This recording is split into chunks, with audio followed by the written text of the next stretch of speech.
आइए दिन की शुरुआत विदेशी बाजार के संकेतों को समझकर उसके बाद भारतीय बाजार के लिए सेंटिमेंट्स कैसे हैं, स्ट्रैटेजी क्या बिल्डअप की जाए, स्टॉक स्पेसिफिक रिकमेंडेशन और आज कौन सी खबरें हैं जो फोकस में, सब कुछ विस्तार से जानेंगे। विदेशी बाजार आज हम देख रहे हैं कमजोर संकेत आते हुए, चाहे फिर एशियाई बाजार हो या फिर अमेरिकी बाजार हो। इस वक्त हम देख रहे हैं बिकवाली का दबाव। एशियाई बाजार की शुरुआत करीब 50 अंकों की गिरावट के साथ एसजीएक्स निफ्टी में बिकवाली के साथ होती हुई। इसके अलावा चीन, जापान, ताइवान के बाजार में भी लाल निशान के साथ गिरावट हावी होती हुई दिखी है। ट्रिगर है बड़े जिसके चलते अनसर्टेनिटीज बिल्ट होती हुई दिख रही है। एक तो यूएस सीपीआई के डेटा आने वाले हैं आज और उस डेटा के बाद क्या एक्शन होता हुआ दिखेगा, महंगाई लेकर क्या कुछ निकल कर आएगा, इस पर अनसर्टेनिटी है। और साथ ही यूएस में मिड टर्म इलेक्शन को लेकर भी ऐलान क्या होते हुए दिखेंगे, इससे जुड़ी अनिश्चितताएं भी हैं, जिसके चलते विदेशी बाजार में हम देख रहे हैं एक कंसर्न बिल्ट होता हुआ दिख रहा, कमजोरी जो है हावी होती हुई दिखी। बिकवाली का दबाव कल तमाम यूएस इंडेक्सेस में देखने को मिला। डाउ में सबसे ज्यादा गिरावट निचले स्तरों पर क्लोजिंग यहां पर हमने देखी है। आइए कमोडिटी मार्केट, विदेशी बाजार, ट्रिगर स्पेसिफिक कैसे नजर आ रहे हैं, ग्लोबल सेंटिमेंट्स क्या है, विस्तार से एक बार समझते हैं। सारे के सारे डेटा लेकर डिम्पी हमारे साथ जुड़ गए हैं। गुड मॉर्निंग डिम्पी, बताएं। Good morning. अगर आप ग्लोबल मार्केट के हिसाब से देख रहे हैं तो यूएस के अंदर दो अहम ट्रिगर्स का वेट हो रहा है एक्चुअली। एक तो सीपीआई के नंबर्स कैसे आते हैं यूएस के अंदर, ये देखा जाएगा, और साथ ही साथ ये भी समझा जा रहा है कि जो मिड टर्म इलेक्शंस हुए हैं कल, उसके भी नतीजे नहीं आए हैं। तो जैसे से वो आ जाएंगे तो उससे थोड़ा और पिक्चर क्लियर हो जाएगी। लेकिन ठीक उससे पहले आप देख पा रहे बाजार के अंदर थोड़े बहुत प्रॉफिट बुकिंग हुई है, क्योंकि यहाँ पे मार्केट पुल बैक दिखा चुका था और नेस्डेक के अंदर थोड़ी ज़्यादा गिरावट है, करीब 2.5% के आसपास की।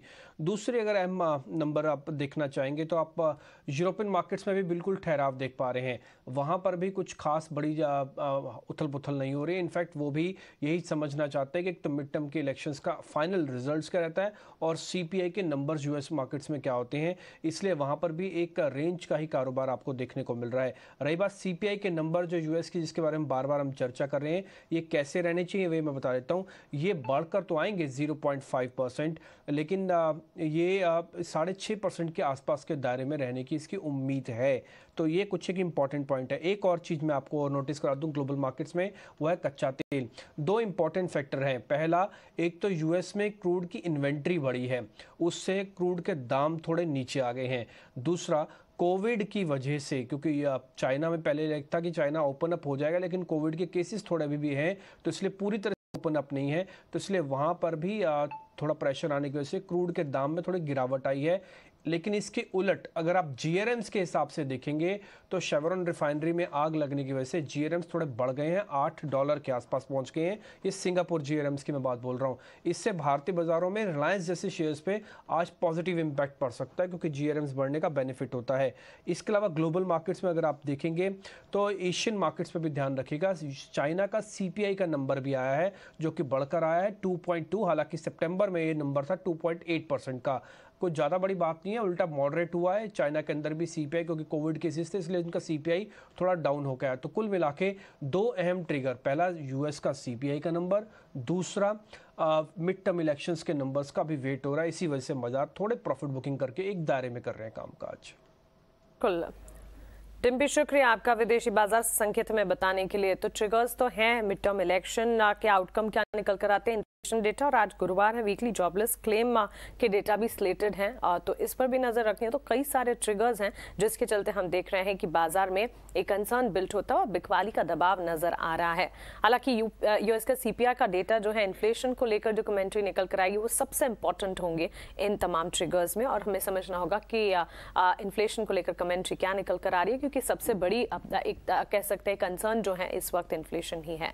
लेकिन चलिए आगे बढ़ते हैं। भारतीय बाजार के लिए सेंटिमेंट्स कैसे ही समझते हैं, एफआईएस डीआईएस के फ्लोज कैसे दिखे। एफआईएस की कैश मार्केट में खरीदारी अब भी जारी है। हालांकि कल हमने एक छोटा आंकड़ा देखा, करीब 387 करोड़ की खरीदारी एफआईएस ने कैश मार्केट में की है। 1060 करोड़ की बिकवाली कैश मार्केट में डीआईएस की तरफ से आती हुई दिखी है।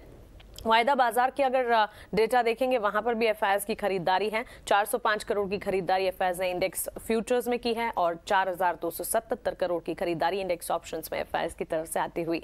तो बाइंग सेंटिमेंट जो है एफआईएस की तरफ से अब भी इंटैक्ट है। आइए ये सारे के सारे संकेतों को लेकर चलते हैं हमारे मार्केट एक्सपर्ट के पास और उनसे समझते हैं कि आज भारतीय बाजार के लिए किस तरह की स्ट्रैटेजी वो बनाकर चल रहे हैं। हमारे साथ इनक्रेड इक्विटीज के गौरव बिस्सा जुड़ गए हैं।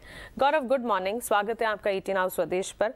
भारतीय बाजार में कल हमने देखा दिन भर वॉलेटाइल एक्शन जरूर थे। बैंक निफ्टी ने नए हाईज, नए उच्चतम स्तर देखे और उसके बाद क्लोजिंग के समय भी हमने देखा बैंक निफ्टी की आउट परफॉर्मेंस जारी रही। करीब 100 अंकों की बढ़त के साथ क्लोजिंग भी दिखाई। हालांकि निफ्टी जो है वो लाल निशान में लुढ़कता हुआ भी हमने देखा। आज के लिए स्ट्रैटेजी क्या बनाएंगे आप? Good morning. देखिए, निफ्टी की अगर बात की जाए तो स्ट्रक्चर पॉजिटिव ही रहा है। हमने एक अच्छा ब्रेकआउट देखा 18,000 के ऊपर, फॉलो बाइंग हमको देखने मिली है और 18,000 के पूर्व में एक अच्छी खासी राइटिंग हमको देखने मिल रही है। तो आज जो संकेत है एसजीएस दिखा रहे हैं 60-70 पॉइंट, मुझे लगता है उससे ज्यादा गिर सकते हैं। प्रोबेबली 18,000 एक बार अटेम्प्ट हो सकता है। वो अगर सस्टेन होता है तो वहीं पे बाय की सलाह होगी। अब 100 पॉइंट का स्टॉप रखिए, उन्होंने फिर से 18,200 18,250 के लिए आप प्ले कर सकते हैं। जब तक 18,000 के डिसीजन क्लोज नहीं आता है, मैं यहाँ पे फिलहाल मंदी के मौके नहीं ढूंढूंगा। जब आपको एक अच्छी खासी अपसाइड देखने मिलती है तो मल्टीपल सपोर्ट्स बन जाते हैं। तो जब स्ट्रक्चर भी स्ट्रांग हो, ट्रेंड स्ट्रांग हो और मल्टीपल सपोर्ट्स हो तो आप अग्रेसिवली शॉर्ट करो, वो मुझे सही नहीं लगता है। बैंक निफ्टी के लिए जो की लेवल्स होंगे वो 41,400 41,350 के होंगे। सस्टेन अगर हो जाते हैं तो फिर से हम एक बार 41,850 41,900 जा सकते हैं और 41,900 के ऊपर क्लोजिंग अगर आती है तो फिर से जो ट्रेजेक्टरी है वो 46,000 के लिए एक बार शुरू हो जाएगी। तो यहाँ पे स्ट्रक्चर दोनों ही, चाहे निफ्टी हो या बैंक निफ्टी हो, उसका बेहतर है। अगर डिक्लाइंस की बात की जाए तो स्ट्रक्चर निफ्टी का बाय करने के लिए बेहतर होगा टुवर्ड्स 18,000।